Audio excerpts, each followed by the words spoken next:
Hey everybody, Eric Dorward here with the Spartan Rocketry Club, and I am continuing my build of the Estes Vanguard Eagle here. So in the intervening time between the last episodes, this decorative plate is done, it is dry. It again, is purely for decoration, but it's going to go on like this, just as, a pretty little doodad. We don't really need to worry about that. So off that goes to sit until paint time. I finished gluing all the fins together. The last one was a little wonky because I had to glue, I had to attach two fins to each other for the last bit to fit in.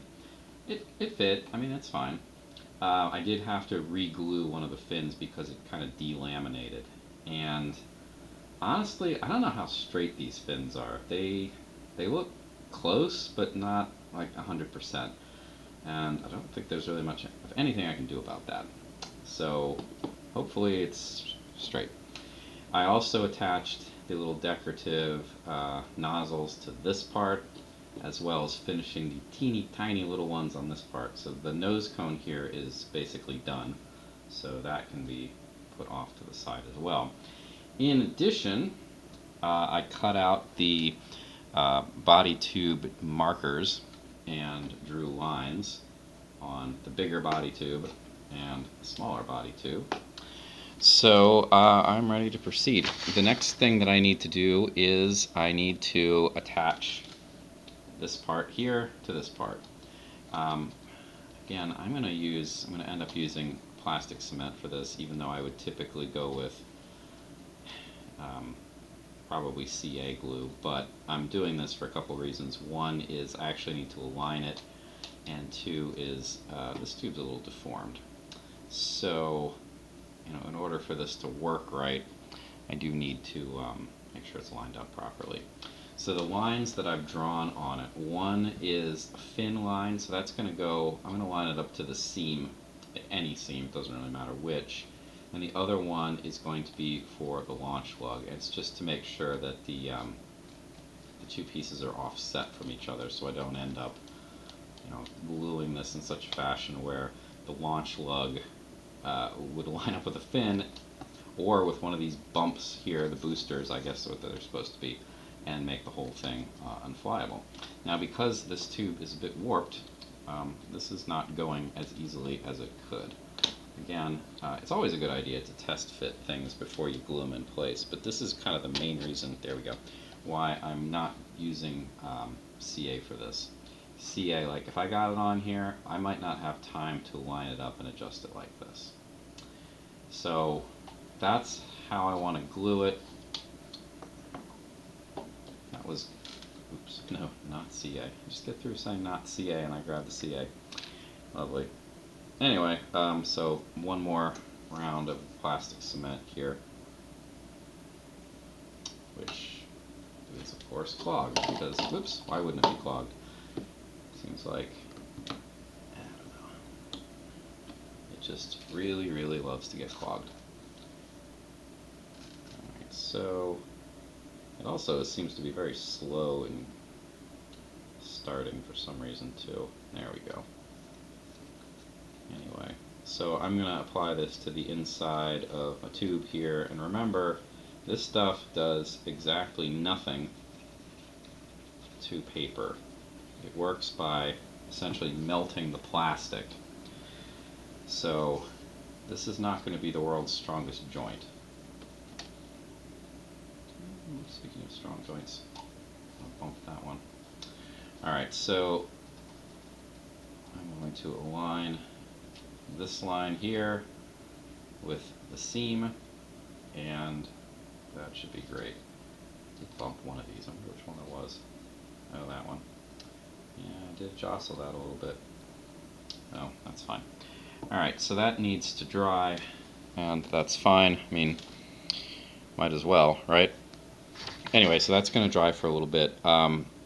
There isn't really anything that needs to happen with this for a while other than drying. We do need to attach a launch lug eventually, but I don't need to do that right now. I mean, I suppose I could. We'll see. I'm probably just going to let that dry for a little bit. Anyway, the next thing that needs to happen, I guess, is to attach the fins. So the fins, if you recall, were in a teeny tiny little piece of balsa, and I was using, I think, a talcum powder there, baby powder, to try to deal with a warp in the wood. And it didn't really accomplish much, but maybe it's marginally better. I don't know. We'll see. These are so small that hopefully the warp doesn't really make much of a difference. Yeah, I mean, it's a warp.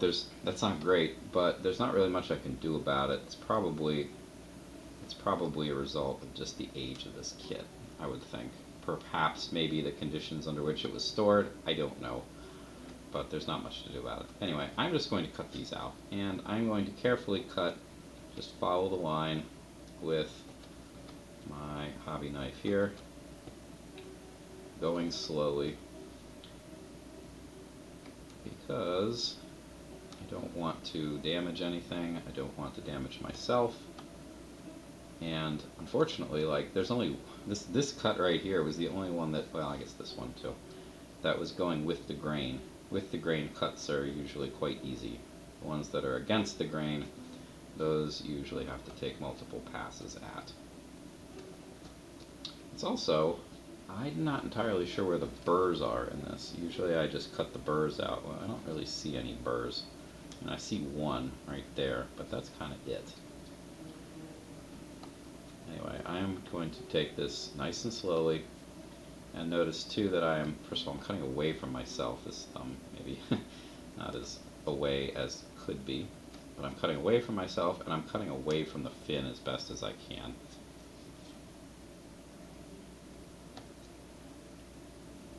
Because should the blade slip, I do not want to lodge it in my thumb again, nor do I want to lose control of the blade and end up slashing through the wood. Alright. Some of this feels like it's ready to come out, but I don't think all of it is. So I'm going to flip it over to the other side and take a peek over here. Yeah, there's a burr that I cut through. There's probably one on this side as well. This side is actually harder to see for whatever reason. I might have sanded it a little bit more. I'm not entirely sure. But looks like a bunch of this is ready to come out. Don't really want it to all quite fall out just yet. That piece now is nicely out. You don't want to force any of this. If you force it, you end up running the risk of cracking pieces. You don't want that. So take your time and actually cut it. And certainly, like, I could just wiggle these and snap them apart. I'm definitely not going to do that. That's a good way to get things heavily damaged. This one actually is basically free, so a little bit of gentle back and forth, and yeah, there. Alright, so removed. These are actually going to be a little bit difficult to work with because they're so small, but that's okay. I'll take my time. Next thing I need to do is I'm going to grab a piece of sandpaper, big piece of sandpaper, and I'm going to get rid of the burrs on as many of the sides as I can. It looks like these are identical in every direction, so I don't think it really matters. A few passes. Once you get, so these are laser cut, so once the dark color, that's the cutting. Once you get past that, it gets back to the light balsa color. That's probably all you really need to do. I'm going to do this on all 4 fins.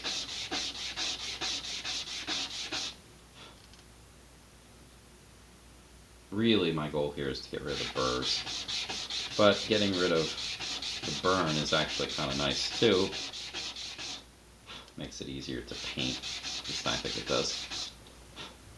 And then the one on the top, this is the smallest one, so it's actually going to be the most difficult.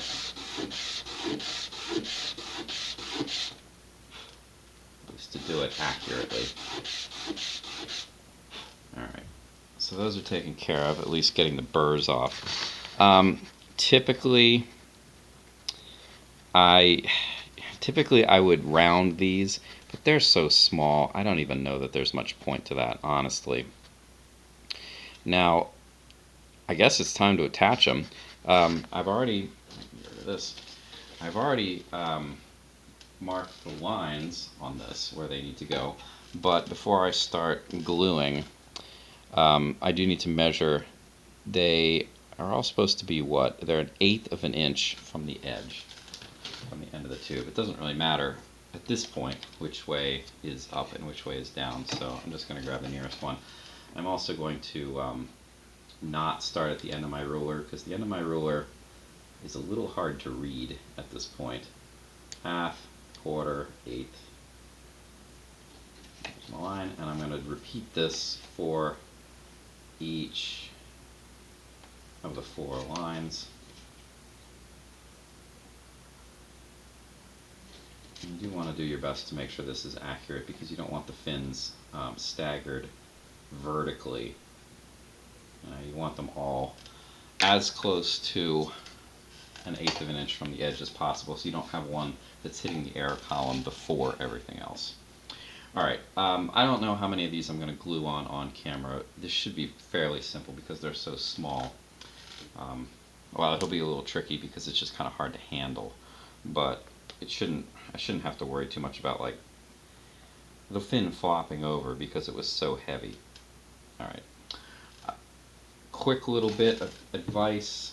The instructions mention this, but there is a front and a back, like a leading edge and a tailing edge, even though they are essentially, I mean, I haven't measured them, but they look like trapezoids, but they look like isosceles trapezoids, so these two sides are the same. There is a front and a back though, and you want to look for the grain. So the grain is going diagonally like this. That means this is the leading edge. The leading edge should be parallel to the grain. So, use my typical gluing technique here. So I'm going to put a little bit of glue. I'm going to get a bit of balsa scrap or dowel or something. I'm going to spread this thin. I'm going to wait about 30 seconds, and then on will go a second layer of glue. This is going to be, I don't know, this should go reasonably quickly, but it's probably still not worth, me doing all these on video. It's not that interesting. The first one tends to be the easiest because you don't have any other fins on. You can lay it flat, don't have to worry about stuff flopping over while you're fiddling around with your fin. And the last one tends to be the most difficult because you have the most things to worry about at that point. Alright, so I'm going to line up the back with my mark and right on the line, and then I'm just going to kind of roll it forward. I can't really see how lined up that is, so I'm going to adjust it after the glue starts to tack a little bit. So after maybe 15 seconds I'll take a little examination, and if I need to adjust it, if the line isn't right, then I'll fix it. I can at least see that it's back as far as it should be, so that's good. That I mean, that's easy to fix too, but it is a mild irritant. Alright, looking at this, it looks pretty well centered. I don't think it needs a whole lot of adjustment. I'm just going to check. This is an eyeball, a check here. It's not a permanent final one, but I want to make sure it's basically at a right angle to the tube, and it appears to be, so that's great. I'm going to do one more of these on camera, I think. And notice that I've got the rocket standing vertically. A couple reasons. One, I mean, it will, which is nice because these fins are not swept back so far that the rocket can't stand up. But it's also nice because, well, I don't have to hold it. That's a nice thing. But more practically than that, the gravity is pulling straight through the fin right now. It's pulling in the direction, like the long direction of the fin. It's probably not going to just fall straight down. That seems very unlikely. What usually happens when I lose a fin and have to reattach it is I have it at, like this, at a right angle to the way gravity, well, I guess it's parallel to the ground, we'll put it that way, and then it tends to flop like that, and that's annoying. So having it standing up vertically should avoid that problem, which would be nice. Anyway, that's probably enough time.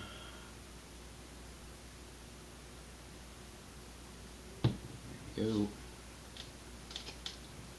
I'm going to, now I can't leave this on the ground this time, of course. I'm again checking to make sure the grain is right. Lining it up with the back and then rolling it forward. It's slid a little bit, so I'm probably going to have to adjust this. Give it about 10 or 15 seconds again, and then I'll try to figure out what adjustments need to be made. Hopefully not much.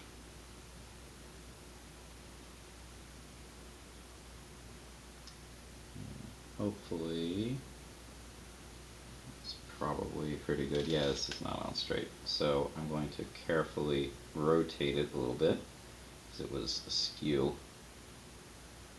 That looks a lot better. Alright, so before I wrap this part up, I go back to this one. This is such a tight little fit. There is a little bit of excess glue, but it's not going to be easy to get in there without damaging it. So I'm going to try to use my fingernail to kind of smear the glue. Well, smear is not the right word. Spread out the glue and remove any excess. Unfortunately, that time I kind of pushed it up fin. No, that'll probably do. Alright. So, for lack of anything better to do, I think I do need to attach the launch lug, but I'll have to find it. I'm not entirely sure where it is at the moment. So I guess that can wait for another video. Most of the construction, I'm getting pretty close to the construction being done. There's a little bit more, so I guess one more video on construction would make sense, so we'll attach the launch lug then. Anyway, thanks for watching, and we'll pick it up in the next video. See you then.